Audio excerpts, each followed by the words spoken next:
नमस्कार, knocking-news.com में आपका स्वागत है। मैं हूं गिरिजेश वशिष्ठ। भारत के सुख चैन में एक कीला फिर ठोक दिया गया है। देखने में एक सादा सी खबर लगती है और लेकिन उस खबर के जरिए रिजर्व बैंक ऑफ इंडिया ने भारत के आम गरीब आदमी का जीवन मुश्किल में डालने का पूरा इंतजाम कर दिया है। गरीब, किसान, मजदूर, ऐसे लोग जो इनकम टैक्स का रिटर्न नहीं भरते हैं और जिनके पास में कुछ खास चीजें नहीं हैं, उनके लिए अब जीवन और मुश्किल होगा। और आपको आरबीआई जी ये नहीं भूलना चाहिए कि जब आम आदमी का जीवन मुश्किल होता है तो देश का जीवन मुश्किल होता है। कैसे होता है, इस पे भी बात करेंगे कि किस तरह से गरीब मार की गई है, और इस पे भी बात करेंगे कि जो अच्छी अच्छी बातें दिख रही हैं वो कितनी बुरी बातें हैं जो आरबीआई ने की है। मैं अभी आया।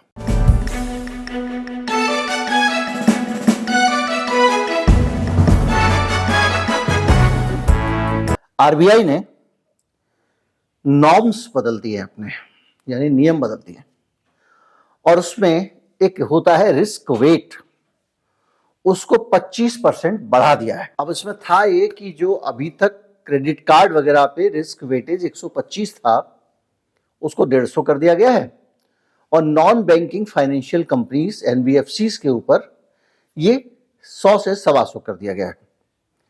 अब ये रिस्क वेट क्या होता है, ये कर क्यों दिया है, इसको समझने के लिए आरबीआई का नियम ये समझिए कि इस देश के जितने भी बैंक हैं ना, उन बैंकों को आरबीआई रेगुलेट करता है, उनको बताता भैया कैसे चलना है कैसे नहीं चलना।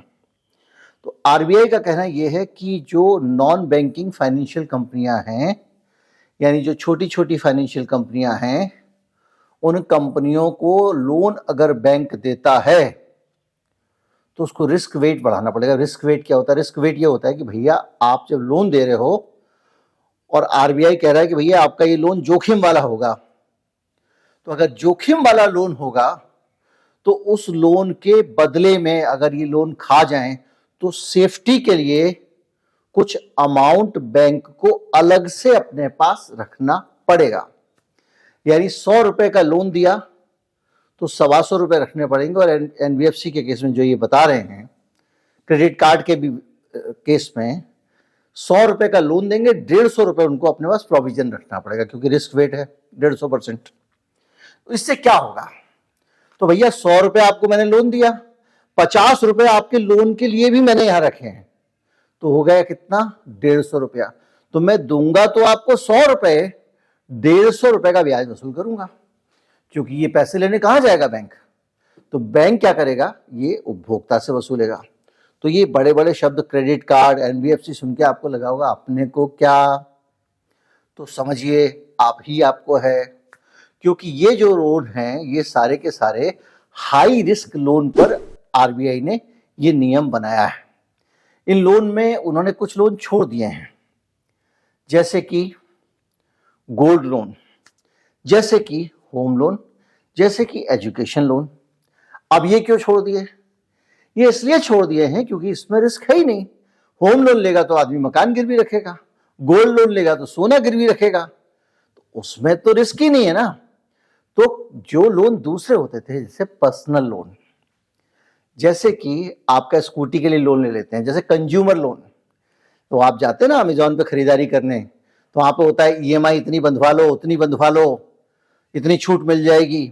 तो वो जो कंज्यूमर, आपने वॉशिंग मशीन ली, टीवी लिया, मोटरसाइकिल ली, ये सारे जो लोन होते हैं, इन लोन को उन्होंने डाल दिया रिस्क, हाई रिस्क कैपेसिटी में। यानी अब आप मोटरसाइकिल अगर लोन पे लोगे तो महंगी पड़ेगी। इसके अलावा आप अगर पर्सनल लोन लोगे तो महंगा पड़ेगा। इसी तरह के जो छोटे छोटे फुटकर लोग, कई बच्चे मोबाइल फोन ले लेते हैं, आज का बड़ा लोन पे चलन चल रहा है। मेरे दफ्तर में जितने भी नए लोग थे वो सब लोग जो है, उनको शौक था महंगा वाला आईफोन रखने का, तो लोन लेके खरीद लेते थे। तो उन सब लोगों के ऊपर ये बोझ बढ़ने वाला है। लेकिन ये देखने में एक शहरी तस्वीर दिखती है, लेकिन ये जो इनसिक्योर लोन है ये बेसिकली गरीब मार भी करने वाले हैं। गरीब मार कैसे करेंगे? गरीब मार ऐसे करेंगे कि जो सिक्योर लोन होते हैं वो लोन होते हैं जिनका क्या बैकग्राउंड है, जैसे कि इनका क्रेडिट रिकॉर्ड है।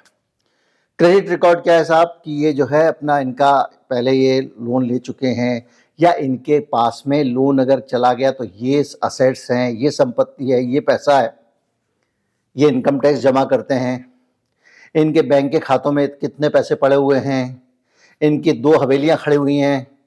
तो जब ये सब खड़ा होता है तो आप जब बैंक में लोन लेने जाते हो तो बैंक देखता है भाई इसके पास माली माल है, ज़्यादा जोखिम नहीं होगा, खरीद ले, इससे वसूल हो जाएगा, तो वो हो जाता है लो रिस्क वाला।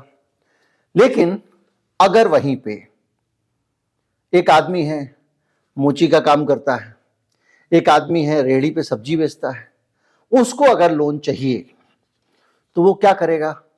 उसके पास कोई क्रेडिट बैकग्राउंड नहीं है, इसके अलावा उसके पास में कोलेट्रल भी नहीं है, कुछ ऐसा भी नहीं है जो वहां गिरवी रखते हैं, उसके पास रिकॉर्ड में कोई बहुत ज्यादा ऐसी चीजें नहीं है और उसका अपना मकान भी नहीं है। तो ऐसे आदमी जब लोन लेंगे, जो गरीब लोग 50,000 रुपया लोन लेते हैं, 1 लाख रुपया लोन लेते हैं, ये इसी तरह का लोन लेते हैं, इन सब लोगों की जिंदगी हो जाएगी दूभर, क्योंकि इनके लोन हो जाएंगे बहुत महंगे। और चूंकि एक रिस्क वेट बैंक को रखना पड़ेगा, इसलिए बैंक भी चाहेगा कि ऐसे लोन ना दिए जाएं।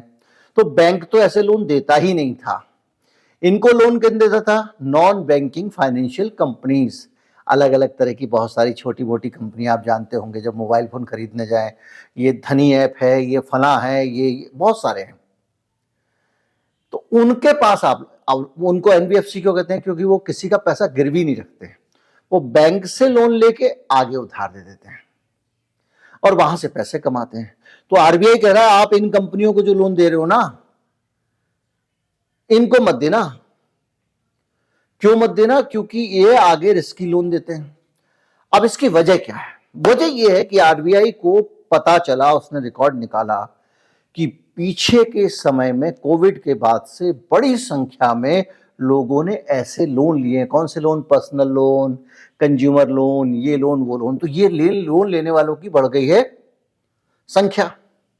रोजगार का दर उस रफ्तार से नहीं बढ़ी है, लोगों की कमाइयां उस रफ्तार से नहीं बढ़ी हैं। तो अगर आपकी उस तरह से इकोनॉमी ग्रो नहीं की है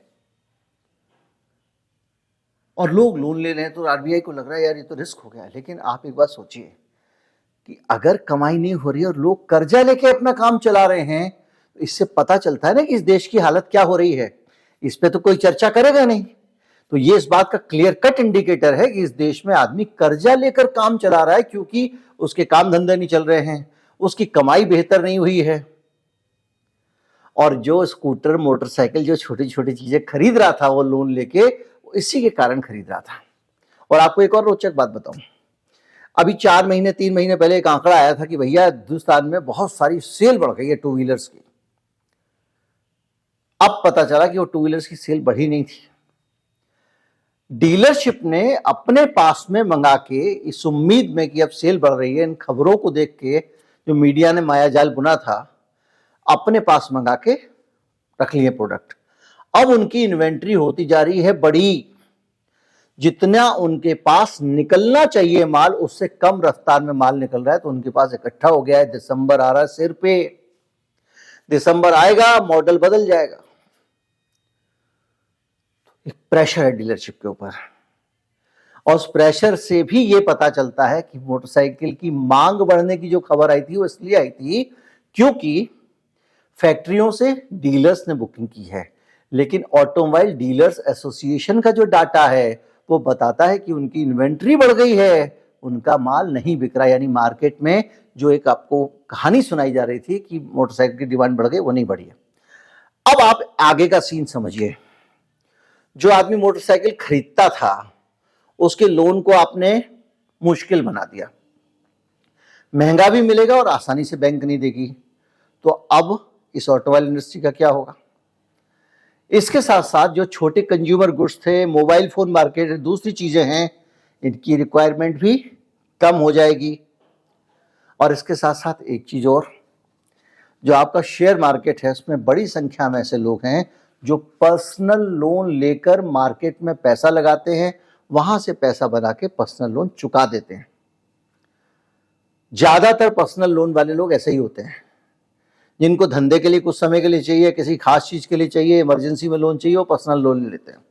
और वो पहले से बहुत महंगा था, अब और महंगा हो जाएगा। इस तरह के लोग कई बार क्रेडिट कार्ड से परचेज कर लेते थे और बाद में चुका देते थे, थोड़ा ब्याज झेल लेते थे। अब क्रेडिट कार्ड पे तो और 150% वेटेज कर दिया है। तो जो समाज में जो कंज्यूमर है, जो एक इनसिक्योर आदमी है, गरीब आदमी है, किसी ने बीज के लिए लोन ले लिया, किसी ने खेती के लिए लोन ले लिया, किसी आदमी ने जो है वो मोबाइल फोन के लिए लोन ले लिया। अब ये लोग कहां जाएंगे?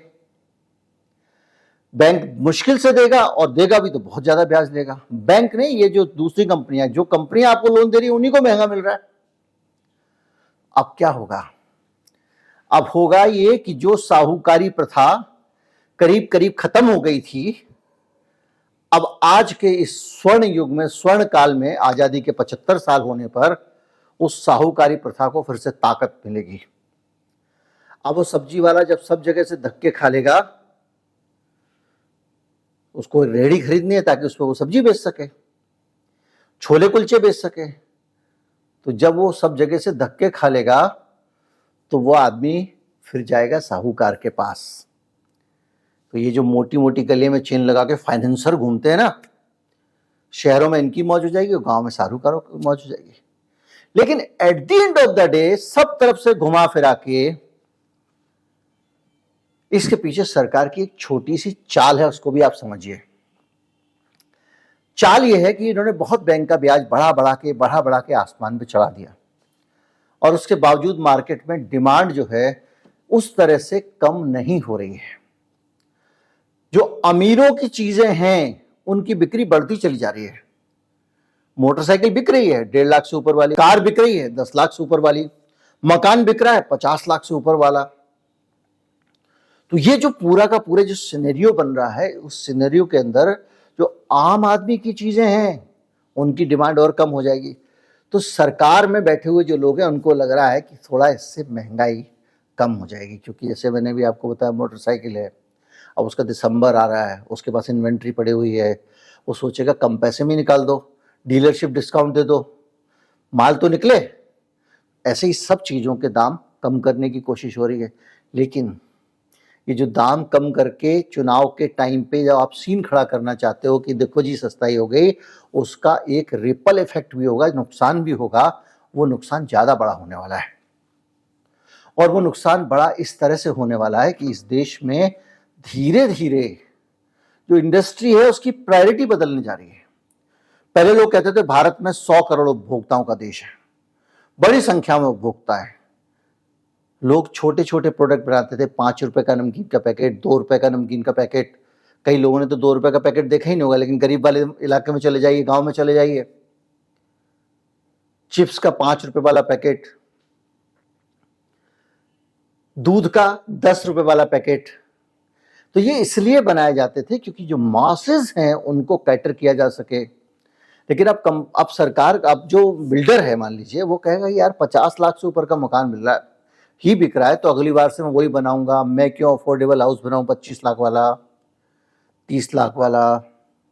मोटरसाइकिल कंपनी भी कहेगी कि मैं भी बड़ी बड़ी मोटरसाइकिल बनाती हूँ, 4 लाख वाली बनाती हूँ, 5 लाख वाली बनाती हूँ, क्योंकि गरीब के पास तो कुछ बचा ही नहीं, सब अमीरों के पास हो गया है।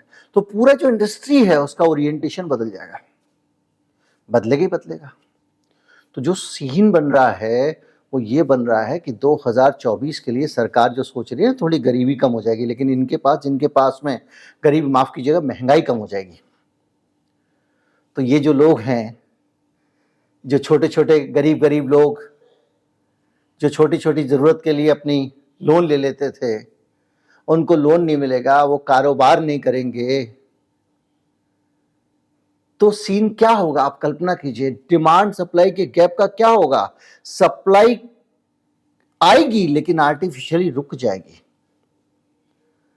भाई मेरी गली में एक आदमी आता है, वो रेहड़ी पे सब्जियां बेचता है, 2 आते हैं, अब पता चलेगा लोन नहीं मिलेगा तो एक ही आएगा तो अपने दाम पे सब्जी देगा।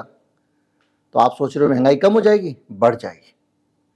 तो सब चीजें मिला के जो सीन बन रहा है वो कुछ अजीब सा बन रहा है, और ये ऐसी ऐसी लमतरानी चीजें लेकर आ रहे हैं जिसका कोई अंत नहीं। अब जब ये पूरी की पूरी कहानी कर रहे हैं आप 50,000 1 लाख रुपए के लोन वालों की, तो जरा आप बड़े इंडस्ट्री के लोन वालों की बात कर लीजिए, हेयर कट की बात कर लीजिए। मेरा वीडियो है पुराना, मैं आई बटन में लगा दूंगा। कैसे हेयर कट के नाम पे गर्दन कट कराया बैंकों का, कैसे लोग भाग जा रहे हैं, लोग कैसे लोग विदेशों की नागरिकता ले रहे हैं। मैंने कल आपको बताया था कि कैसे विनोद अडानी जी ने साइप्रस की नागरिकता ले ली है। और यहां पे देखिए सुब्रत राय के दोनों बेटे, उनकी वाइफ, ये सब लोग विदेश की नागरिकता लेके बैठे हुए हैं। बाप का निधन हो गया, अंतिम संस्कार करने नहीं आए। ये है हिंदुस्तान के अमीरों का चरित्र। सुब्रत रॉय ने देश भर में हर आदमी का पैसा ले लिया, रेहड़ी पटरी वाले का, इसका उसका, सबका। क्या हुआ? मुखाग्नि देने के लिए बच्चे नहीं थे पास में। और ये सब अमीर लोग, एक तरफ से आप सबका प्रोफाइल देख लीजिए, कई वीडियो में बना चुका हूं। इनके लिए बैंकों से खुली छूट है। कल ही मैंने बताया था कि किस तरह से ज्यादा लोन ले लेते हैं, किस तरह से अडानी साहब अपने बैंकों को, ये आया था आपका हिंडनबर्ग में, बैंकों का दाम, अपने शेयरों का दाम बढ़ा के बैंकों से मोटा लोन ले लेते थे। वहां से बैंक बर्बाद नहीं हो रहा है, गरीब आदमी के लोन से हो रहा है। उस पे आपने वेटेज बढ़ा दिया, रिस्क वेटेज। अरे रिस्क वेटेज तो आप इंडस्ट्री वाले के लिए बढ़ाओ, जो लोन ले रहा है वो खा जा रहा है, उसको तो आप कम पे दे रहे हो। खैर जो भी है, ये देश की दशा है, आपके सामने रख दी है, और जो आपके आसपास होने वाला आपको बता दिया है, और ये सिलसिला शुरू हो गया है। आदमी जाए तो जाए कहां, कुछ समझ नहीं आ रहा है। और कम से कम ऐसे में मेरी एक ही सलाह है, लोन मत लो, जो हाथ में है उसी से काम चलाओ।